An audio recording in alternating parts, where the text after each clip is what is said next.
सर्दी का मौसम नहीं है, फिर भी दिल्ली में स्वाइन फ्लू के मामले तेजी से बढ़ रहे हैं। इस बार H1N1 के मामलों ने राजधानी में चिंता बढ़ा दी है। इस सीजन में अब तक दिल्ली में 1344 H1N1 केसेस रिपोर्ट किए गए हैं, जबकि पिछले साल इसी अवधि में ये संख्या 229 थी। यानी मामलों की संख्या करीब 5.9 गुना बढ़ चुकी है। लेकिन सबसे बड़ा सवाल यही है, जब फ्लू को आमतौर पर सर्दियों की बीमारी माना जाता है, तो मॉनसून में दिल्ली में H1N1 क्यों बढ़ रहा है? दरअसल बारिश का मौसम फ्लू फ्री सीजन नहीं है। इन्फ्लुएंजा वायरस साल के अलग अलग समय पर सर्कुलेट कर सकता है। खासकर ट्रॉपिकल और सब ट्रॉपिकल रीजन्स में फ्लू एक्टिविटी सिर्फ विंटर तक सीमित नहीं रहती, और मॉनसून में मौसम का बदलता पैटर्न इस सिचुएशन को और कॉम्प्लिकेटेड बना सकता है। टेम्परेचर फ्लक्चुएशन, बारिश के कारण इंडोर रहने का बढ़ता समय और क्राउडेड स्पेसेस में क्लोज कॉन्टैक्ट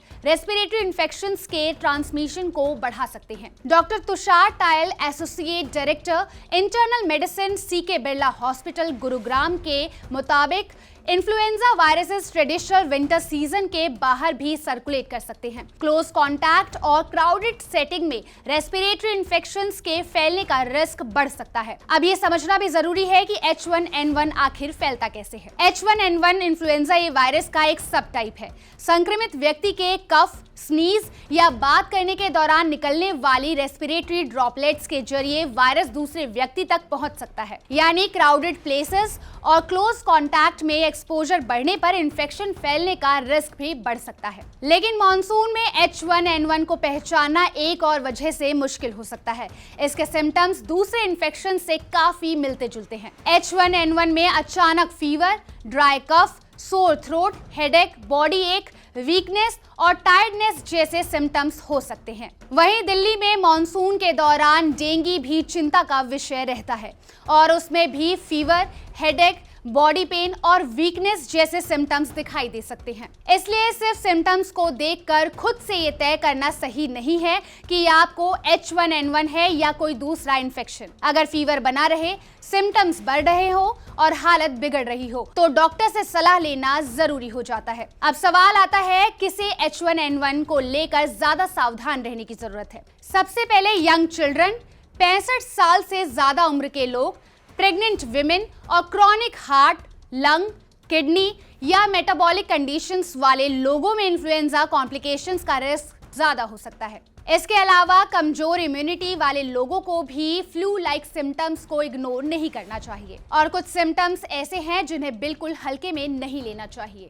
अगर सांस लेने में दिक्कत हो रही हो, चेस्ट पेन या प्रेशर, बहुत ज्यादा कमजोरी, लगातार चक्कर, कंफ्यूजन या डिहाइड्रेशन साइंस दिखें, तो तुरंत मेडिकल अटेंशन लेना जरूरी है। बच्चों में फास्ट या डिफिकल्ट ब्रीदिंग, लिप्स या फेस का ब्लूइश होना, फ्लूइड ना ले पाना या अनयूजुअल स्लीपीनेस भी वार्निंग साइन हो सकते हैं। अब सबसे जरूरी सवाल, H1N1 से बचने के लिए आप क्या कर सकते हैं? सबसे पहले बीमार व्यक्ति के क्लोज कॉन्टैक्ट से बचें। हैंड को रेगुलरली वॉश करें।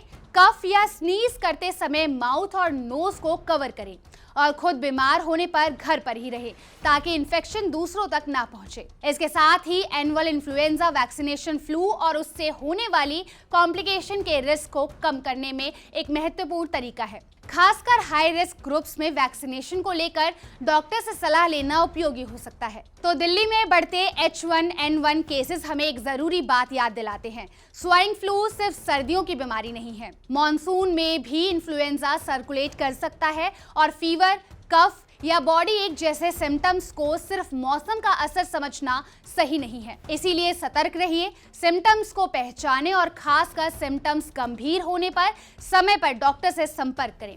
अगर आपको ये वीडियो इंफॉर्मेटिव लगी हो तो इस वीडियो को लाइक और शेयर जरूर करिए। साथ ही ऐसे और हेल्थ अपडेट के लिए देखते रहिए दैनिक जागरण।